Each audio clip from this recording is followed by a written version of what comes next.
much more strict, very, very few choices, particularly for if you were African American or if you were female. There weren't the kinds of choices that there was today. It's just what I remember most, and it's been many, many years, is that there was just a sense of rebellion.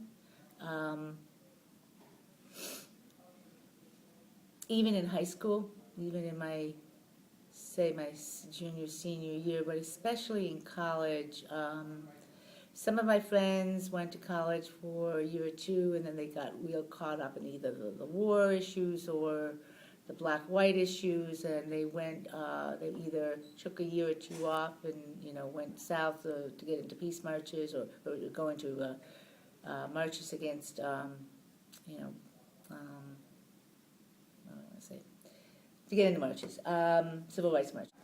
I think it made me open to change. There were so many changes. The society changed so rapidly. The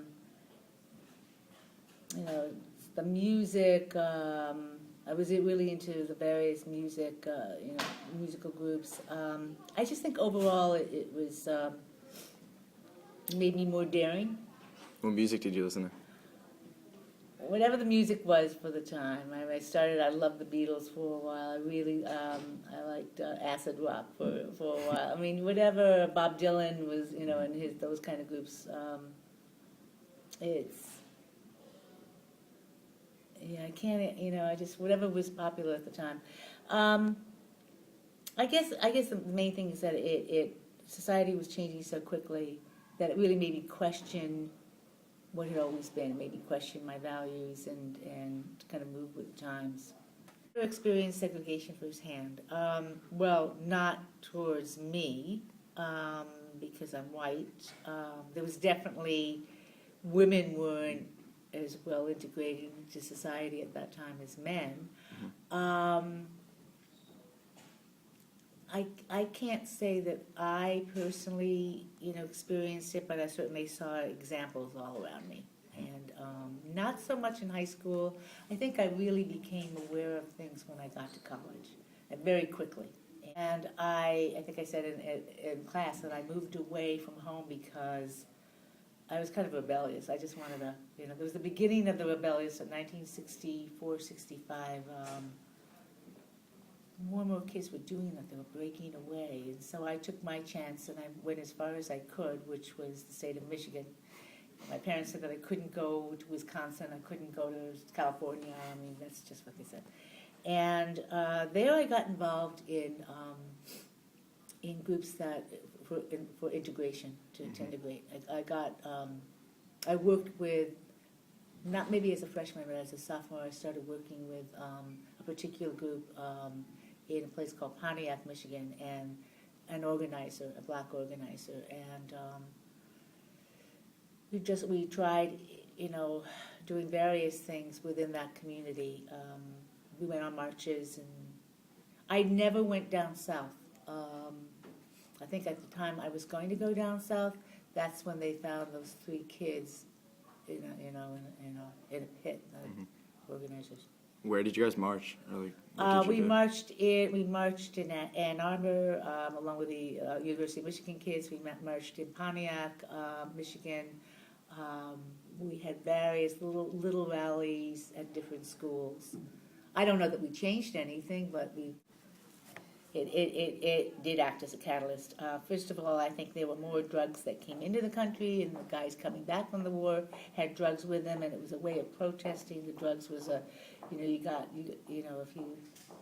drugged out, you didn't have to think about the war. You didn't have to think about. You wouldn't get sent necessarily if you were hooked on drugs. There were drugs everywhere. It was just everywhere. I mean, pot was everywhere, first of all, and then other kinds, harder stuff, you could get it if you wanted it. I mean, I wouldn't have had a hard time getting a hold of stuff if I had wanted to. I was totally against the Vietnam War. By that time, it had been going on for some time, and it wasn't going anywhere, and there was a draft that was put into effect, maybe not in 64. I don't remember the exact date that the draft was put into effect. But I remember being totally against it. It just wasn't going anywhere. People were dying, and I remember feeling at the time that they should decide their own future and that we should not get mixed up in it. And it was costly. And the guy that I was going with, who eventually became my husband, once they initiated a draft, that made people even more against it. So at the time, we made plans to leave the United States. If his number got called up, we were going together for some time. He would go to Canada and I would follow him. Now, I don't know what we would have done because, it's easy to say that. I don't know. It never happened. His number didn't get called. I don't know why it didn't get called. Firsthand.